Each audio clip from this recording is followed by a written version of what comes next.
नमस्कार दोस्तों, आपका एक बार फिर से स्वागत है मेरे नए वीडियो में।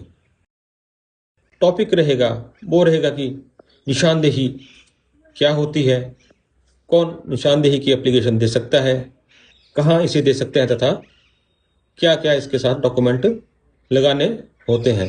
तो सर्वप्रथम मैं आपको बताना चाहूँगा कि जो निशानदेही होती है वो हमारे Himachal Pradesh land revenue act की धारा 107 के तहत प्रदान की जाती है दोस्तों। तो इस दरख्वास्त को कौन दे सकता है? तो यदि आप किसी भूमि के सहमालिक हैं तो आप या कोई अन्य सहमालिक भी उस दरख्वास्त को तहसीलदार के पास निशानदेही हेतु दे सकता है। किसे इसमें पार्टी बनाना जरूरी होता है दोस्तों? तो इस बारे में मैं आपको बताना चाहूँगा कि जो भी आपकी भूमि के साथ बन्नेदार हैं और जिनसे आप निशानदेही लेना चाहते हैं, उन सभी को आपको इस निशानदेही में पार्टी बनाना जरूरी होता है दोस्तों। तो निशानदेही किसकी सहायता से दी जाती है? यदि जो आपकी भूमि है दोस्तों वह वर्ग मीटर में है तो भूमि की निशानदेही फीते की सहायता से दी जा सकती है दोस्तों।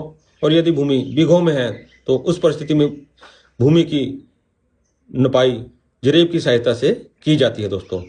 जो निशानदेही की दरख्वास्त होती है उसके साथ क्या क्या डॉक्यूमेंट लगाना जरूरी रहता है दोस्तों, तो इस बारे में सबसे पहले जो होती है वो जमाबंदी, जिसमें आप सहमालिक या मालिक दर्ज है दोस्तों वो, और उसके बाद मुसाबी, जिसमें कि खसरा नंबर रहते हैं कि भूमि की माप क्या है, कि क्या इसके करूकान है, वो दूसरा जो डॉक्यूमेंट रहता है वो जरूरी डॉक्यूमेंट इसमें लगाने के लिए चाहिए होता है दोस्तों।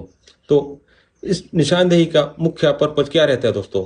जो निशानदेही होती है दोस्तों उसका मुख्य पर्पज दो जमीनों के बीच में जो सीमा है उसे निर्धारित करना रहता है दोस्तों। और यदि कोई बन्नेदार आपकी भूमि पर इंटरफेयर कर रहा है या कोई कंस्ट्रक्शन आदि कर रहा है तो उसे जानने का भी निशानदेही ही एक मात्र तरीका है दोस्तों। आप निशानदेही के द्वारा ही यह जान सकते हैं कि किसी बन्नेदार ने आपकी भूमि पर कितनी इनक्रोचमेंट की है, ताकि आप अदालत में उसके विरुद्ध कब्जे का दावा या इंजंक्शन का दावा कुछ भी कर सकें दोस्तों। और जो निशानदेही होती है दोस्तों, जो सर्वप्रथम आपको जैसे दरखास्त तहसीलदार के पास देनी पड़ती है, वो उस निशानदेही को फील्ड रेवेन्यू स्टाफ के पास भेजता है, जो कि